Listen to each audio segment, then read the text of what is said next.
project, we are doing two versions of linear least squares problem solving. So this would be the physics version. We use linear least squares to analyze data sets and find a line of best fit for a graph of experimental data. So here we're doing it for comet positions. So we're going to find the line of best fit for these 4 comet positions, which are in this data table down here. So the equation for a comet position is r equals beta plus e times r cosine theta, which is going to translate to y equals a plus bx, where r is y, beta is a, e is b, and x is r cosine theta. So in physics for linear least squares, b is our slope of our line, and that constant is going to be the number of your data points times the summation of each x value times each y value minus the summation of each x value times the summation of each y value, all over the number of data points times the summation of each individual x value squared minus the summation of each x value squared. A would be our y-intercept, and that constant is going to be the summation of our y values times the summation of each individual x value squared minus the summation of each individual x value times the summation of each x value times each y value.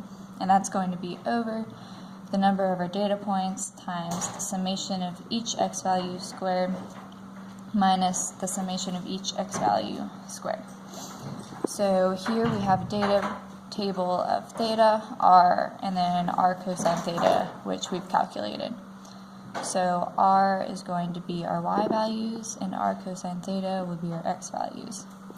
The summation of our x values is just adding up all of the r cosine theta, which is 1.609.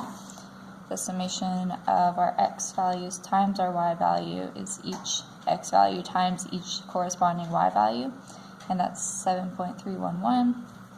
The summation of our y values is all the r's added up, which is 8.5, and the summation of xi squared is each x value squared, all added together, which is 9.597, and our n is 4 because we have 4 data points.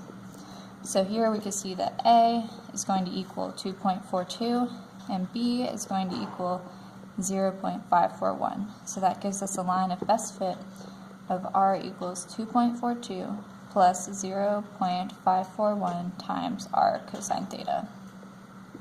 So now when we look at the linear algebra version of linear least squares, we'll have the same equation as before, where r equals beta plus e r cosine theta, but now r equals y, r beta equals b, and our e equals rm, and r cosine theta equals x. As you can see here again, that the data we are using is the same as our physics version, and when we rearrange our data for the equation above, it looks something like this, where all of our r's are in the y position and all of our thetas and r's are in the x. When we solve for r cosine theta, we get these values down here in our first matrix, and the beta is just 1 for this column right here. So this is our A matrix, and then when we do an A transpose of that matrix, it's just changing the columns and rows. So now while the column in our A matrix is here, it will be in our row, and the same thing goes with our beta. So for linear least squares, we use this equation where A transpose times A times X equals A transpose times B. When we use that in with our data that we've collected, we have our A matrix, or our A transpose matrix, A, and our X will be our slope and our intercept that we're trying to find, and then we have A transpose again and our B, where B is our y values from above.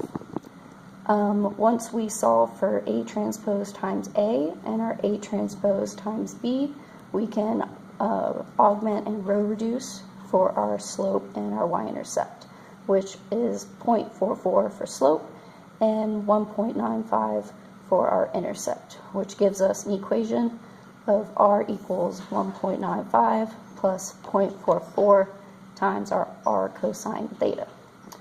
When you compare the two, you can see that they are slightly different answers, and that has to do with the error being placed in the y of the physics version, while in linear least squares and linear algebra, there is not one.